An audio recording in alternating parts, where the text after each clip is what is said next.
Hare Krishna, Dandavat Pranam to all the Vaishnavas listening to me.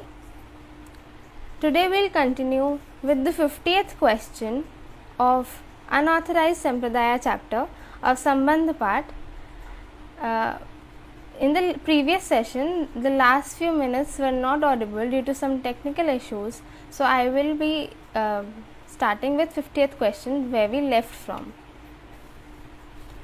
Before that, let us offer our prayers at the lotus feet of Srila Gurudev and our previous acharyas.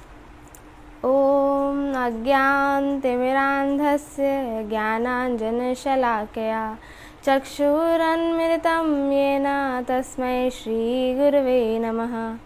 He Krishna Karuna Sindhu Deenabandhu Jagatpate Gopesha Gopika Kanta Shri Radha Kanta Namostate Tadkanchana Gaurangi Radhe Vrindavaneshwari Rishabhanu Sutai Devi Pranamami Hari Priye. Jai Shri Krishna Chaitanya Prabhu Nityananda Shri Advaita Gadadhar Shrivasadi Gaura Bhakta Vrinda Vancha Kalpatarubheshya Kripa Sindhubhyev cha Patitanam Pavanebhyo Vaishnavebhyo Namo Namaha. Hare Krishna Krishna Krishna Hare Hare Hare Rama Rama Rama Hare Hare.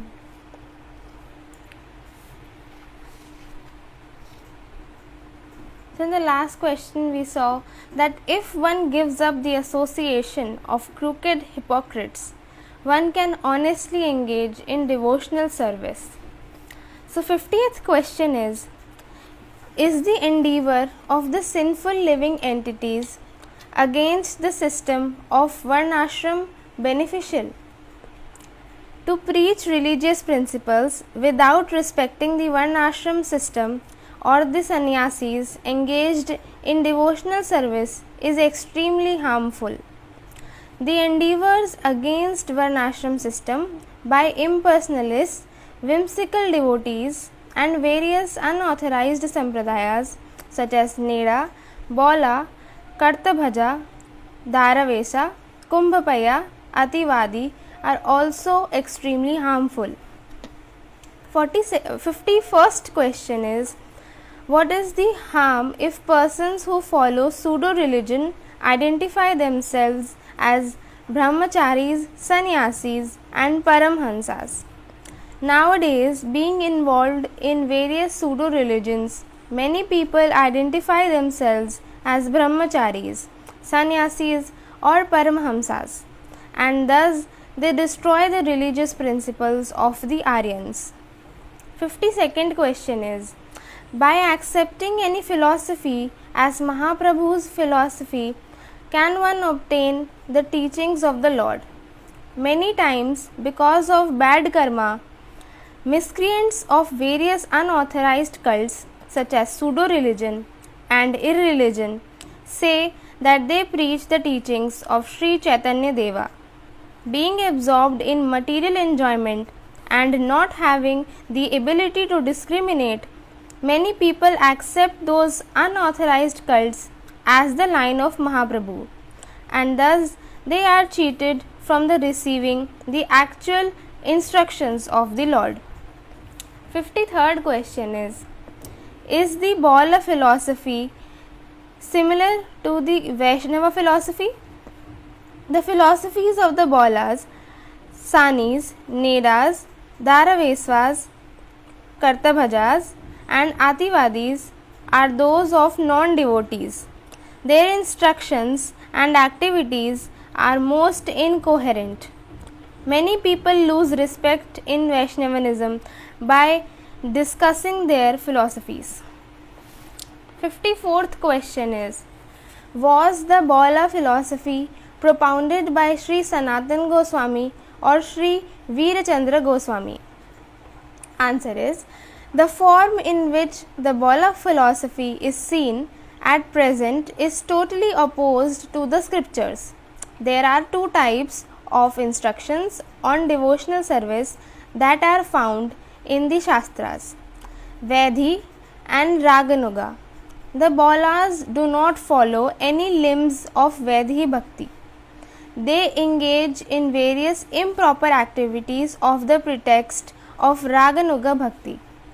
It is very hard to say who started Bola philosophy. Sometimes the Bolas claim Sri Sanatan Goswami and sometimes Sri Veer Chandra Goswami as their propounder. Actually, neither Sri Sanatan Goswami nor Veer Chandra Goswami ever thought of the sinful path of the Bolas. 55th question is dressing in an uncivilized way approved by Sriman Mahaprabhu? With a desire to receive Mahaprabhu's mercy, Sri Sanatan saw the Lord's sweet form. At that time, Sri Sanatan had a moustache and beard. Bolas used this as a reason for their keeping a moustache and beard. But after seeing Sri Sanatan, Mahaprabhu embraced him and immediately instructed him to shave. At that time, therefore, the Bolas' reason for keeping a beard and moustache was cut by the sharp razor of the barber. 56th question is, do the Bolas belong to the disciplic succession of Sri Chaitanya's followers? The Bolas can never be identified as Vaishnavas belonging to the line of Sri Chaitanya's followers. 57th question is, do the groups like Sani and Dharavesa belong to the line of Sri Chaitanya's followers? If not, then who are they? Since Sanatan was addressed as Fakir, persons who belong to various unauthorized groups such as Sani, Dharavesa, Karanapalli and Dulalkandi dressed themselves as Mohammedan mendicants and often act like them. In this way, they claim to be Vaishnavas belonging to the line of Sri Chaitanya. If someone asks them why do they dress and almost behave like Mohammedan mendicants but identify themselves as Sri Vaishnavas belonging to Sri Chaitanya Sampradaya, in answer they say Sanatan Goswami was a Mohammedan mendicant, but when Mahaprabhu had Sanatan shave his moustache and beard and ordered him to dress as a Vaishnav, the authenticity of the Sani, Dharavesa, Karnapalli and Dulalkandi was put to an end. For this reason, the followers of Sani and Dharavesa can never become Vaishnava followers of Sri Chaitanya. Rather, they should be known as belonging to the Mohammedan religion. 58th question is, are the following terms right and prestigious for the Vaishnava religion, like Vaishnava Vamsa or Vaishnava dynasty, Vaishnava Jati, which means Vaishnava caste, and Vaishnava Acharya Vamsa, dynasty of Vaishnava Acharya? So the answer is, there cannot be a Vaishnava Vamsa. There is no guarantee that every descendant of a particular dynasty will become a Vaishnav. We are seeing many Rujas take birth in various Vaishnava families and they are acting like demons, whereas many great people have taken birth in the family of dog eaters and Mohammedans and have become Vaishnavas on the strength of pure devotional service. Many non-Vaishnavas are found in the families of Vaishnava Acharyas. On the other hand, many Vaishnavas have taken birth in the family of gross non-devotees. The prestige that is given to caste Vaishnavas and descendants of Vaishnava Acharyas does not increase the glories of Vaishnava religion. Rather, the audacity of non-Vaishnavism is increasing. 59th question is the Sahajiya religion a Vaishnava religion? Answer is An abominable sect known as Sahajiya is secretly being followed in many parts of Bengal. The activities of this cult are extremely sinful. They do not follow Sahajiya Dharma or spontaneous duties that are mentioned in the Shastras. The spontaneous duties of the pure spirit soul are to engage in the transcendental service of Krishna. These duties are spontaneous for the soul and they manifested at the same time as the soul. But they are not spontaneous when the soul is materially conditioned. The cheaters and the cheated have turned their pure love of Krishna into mundane spontaneous activities by the meeting of man and woman. Actually, pure love is not like that. For a soul in its constitutional position, the contact of a material male and female body is extremely abominable and improper. The cult that is being advertised at present as Sahajiya Dharma is against all the scriptures. 60th question is, for what purpose was the process of begging alms introduced? What is the present condition of this process? Begging alms was first introduced for the benefit of pure Vaishnavas, but now it has become a business. The hypocrite Vaishnavas and Vaishnavis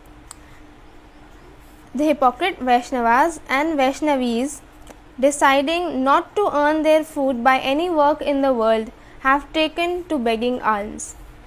61st question is, how did the process of begging alms become spoiled?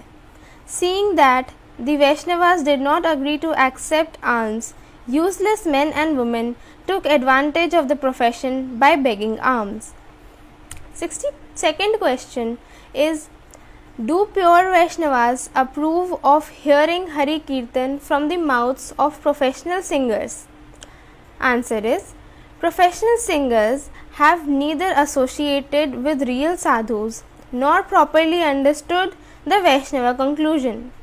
Their words therefore strike the ears of Vaishnavas like thunderbolts.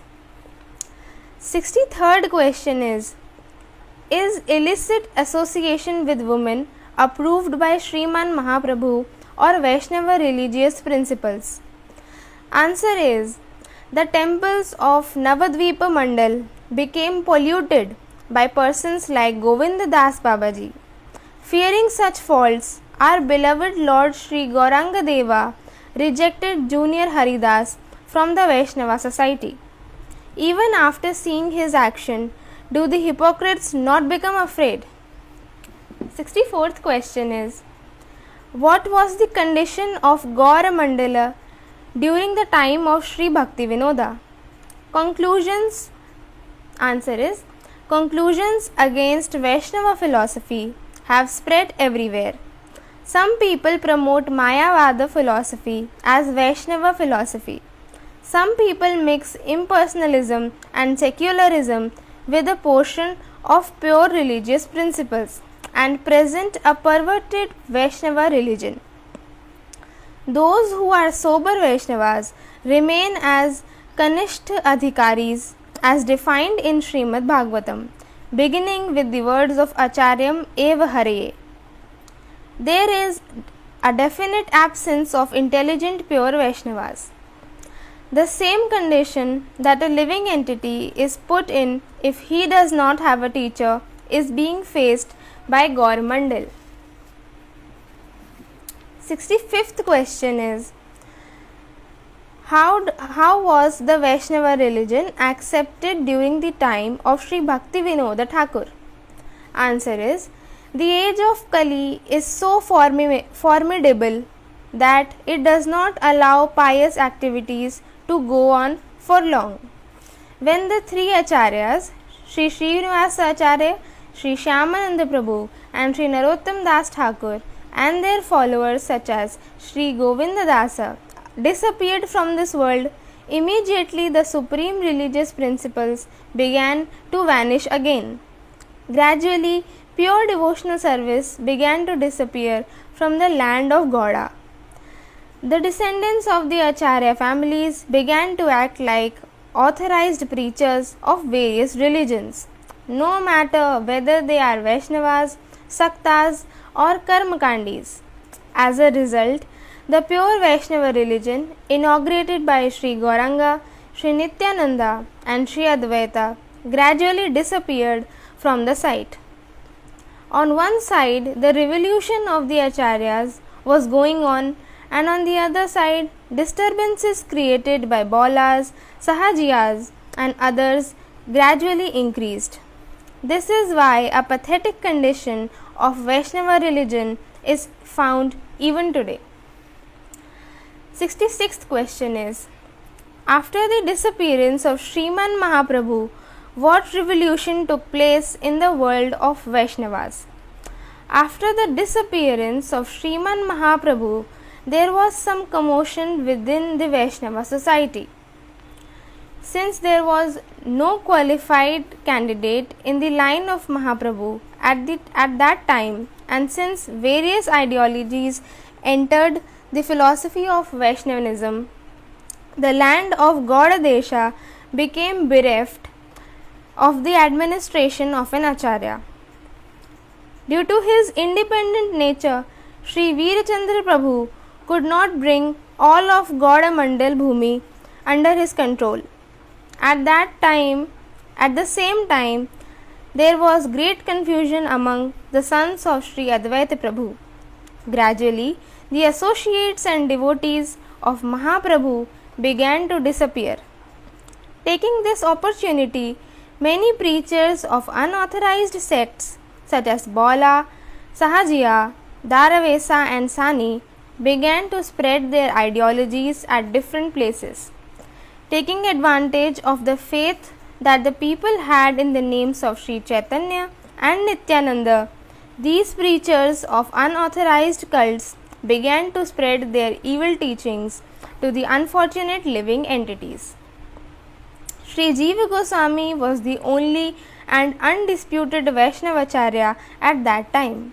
Although he was a resident of Vraja, on hearing the pathetic condition of Gauda Mandal, he became extremely distressed and immediately sent Sri Srinivasacharya, Sri Narottam Das Thakur, and Sri Shyamananda Prabhu to Bengal as acharyas to teach religious principles. He also arranged to send many conclusive writings of the Lord's associates. By the will of Mahaprabhu, all these books were stolen on the way. Having no books with them, they began to preach the pure principles of Vaishnava religion on the strength of their own bhajana. 67th question is, which persons tried to eliminate pure devotional service after the disappearance of Sriman Mahaprabhu? Answer is, after the disappearance of the transcendental pastimes of Sri Gauranga Deva, various unauthorized sampradayas such as Bola, Kartabhaja, and Sahijaya and Sahajiya, as well as the Smarta Brahmanas and impersonalists, tried their best to pollute the Vaishnava religion on the pretext of supporting it. Even today, there is no lack of such people. Gradually, the number of these classes of people is increasing. It is extremely unreasonable and non-devotional to say that Haridas Thakur was a mercy of Brahman. That Sri Ishwarapuri belonged to a Brahman or Sudra family, and that nobody except a Brahman is qualified to teach the philosophy of Vaishnavism. These activities have not enhanced devotional service. Therefore, these activities are not respected by the devotees. 68th question is, what is the duty of a devotee during a crisis, especially when an incarnation of the Lord disappears from the world? Answer is, a practitioner is prone to fall down when various deceptions surface after the disappearance of an incarnation of the Lord. It is a limb of devotional service for a practitioner to remain careful of these deceptions. 69th question is, who is the servant of Kali? Answer is, one can worship Krishna with the Gaura mantra and Gaura with the Krishna mantra. They are all one. Anyone who differentiates between them is extremely ignorant and a servant of Kali. 70th question is, why do many people call pseudo-Vaishnavism pure Vaishnavism?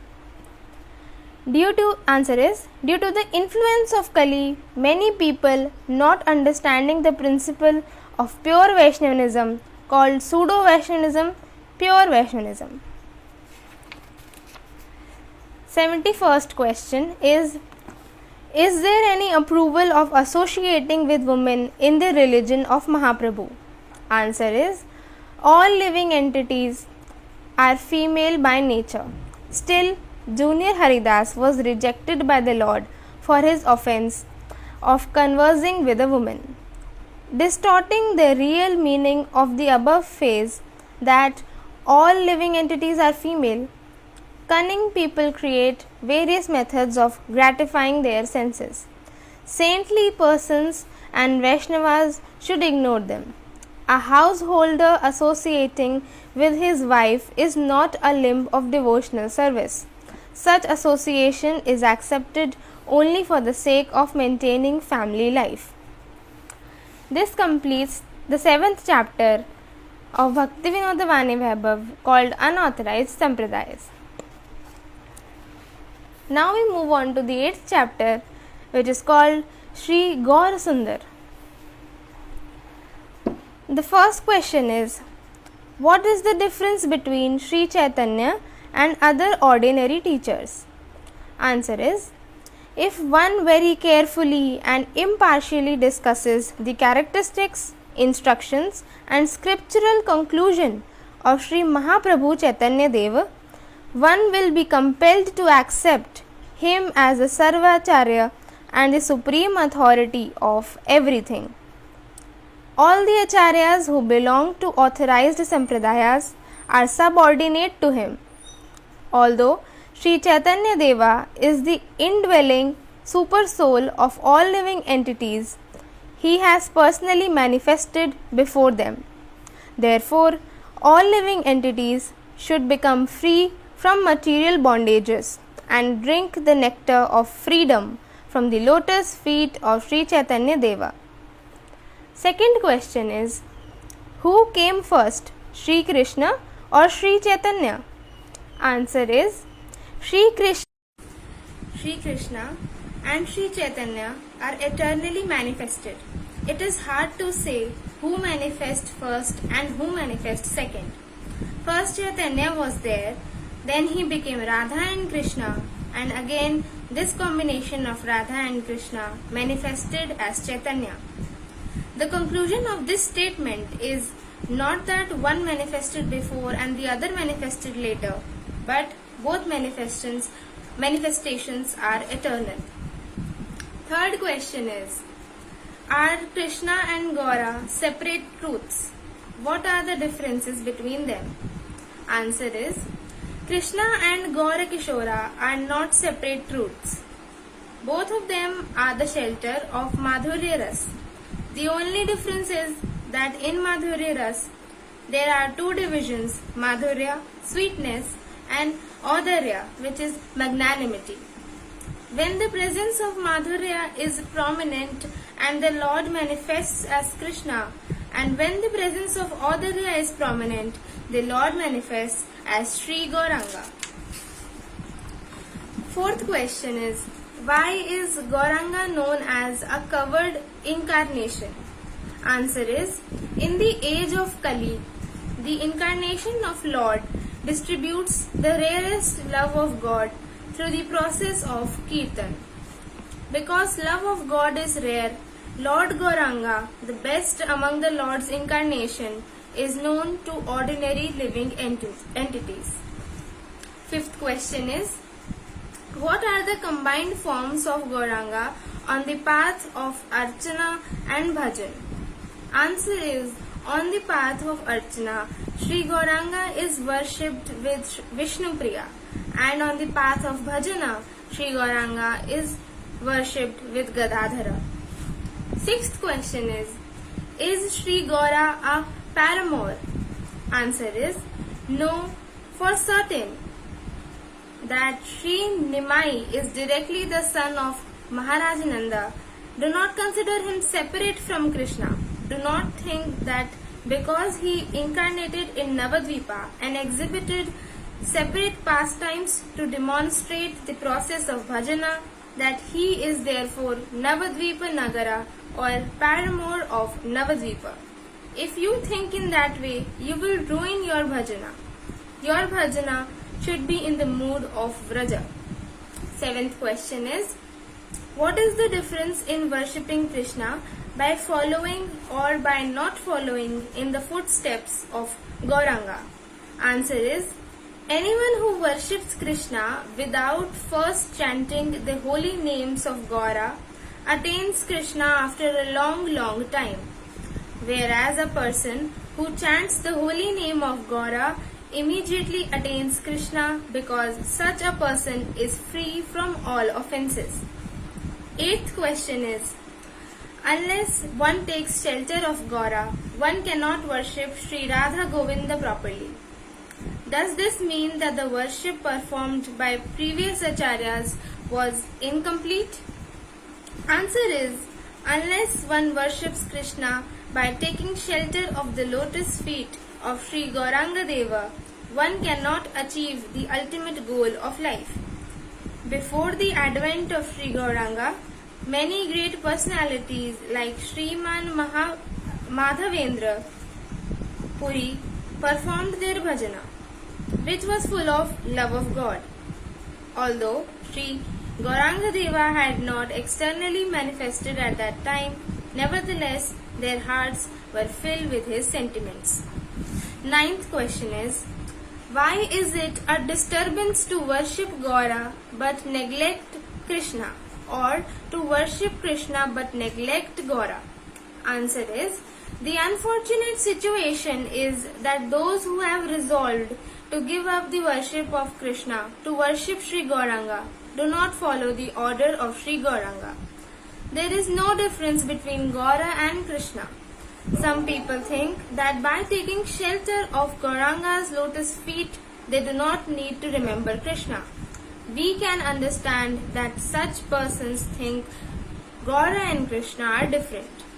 There is no difference between the pastimes of Krishna and Gaura. They are the same. In the pastimes of Krishna, the object of worship is exhibited, whereas in the pastimes of Gaura, the process of that worship is exhibited. Worshipping without the object and simply following the process can never become complete. The more one studies the characteristics of Sri Gauranga, the more one develops love for the pastimes of Krishna. And the more one studies the pastimes of Krishna, the more one remembers the pastimes of Gaura. One can never relish Krishna without Gaura, and one can never relish Gaura without Krishna. When someone firmly believes that Sri Gauranga is the supreme worshipable Lord, the Krishna pastimes of Sri Gauranga fully manifest to such a person. Although these topics are most confidential, I have to disclose them with great distress. Some wicked people propose, we will worship Gaura but we will not remember Krishna, or we will worship Krishna but we will not remember Gaura.